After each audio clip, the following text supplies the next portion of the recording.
green space ကျတဲ့ facility စုံတော်ကိုမှကြိုက်တဲ့လူကြီးမတို့အတွက်အခုပြမယ်တောင်းအောင်တရားဆိုရင်မကဘန်းနာ shopping mall နဲ့နေပြီးတော့မှ3ထပ်ပါတဲ့တောင်ဟော့မျိုးစားပဲဖြစ်ပါတယ်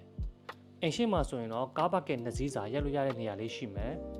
အိမ်ထဲကိုဝင်လိုက်တာနဲ့ living area နဲ့ dining area ကတစ်ဆက်တည်းဖြစ်မယ်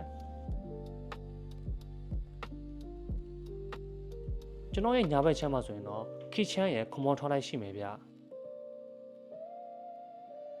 နောက်ဘေးကိုထွက်လာမယ်ဆိုရင်တော့နေရာလွတ်လေးတစ်နေရာရှိမယ်ကိုယ့်ဘာသာကိုတီးတန်း spray kitchen နေနဲ့လုပ်လို့ရပါတယ်အပေါ်ထက်ကိုသွားကြည့်ရအောင်အပေါ်ထက်ကိုရောက်တာနဲ့ရေရှုခန်းအိမ်သားရဲ့ဘလုံးတစ်ခန်းရှိမယ်ဗျ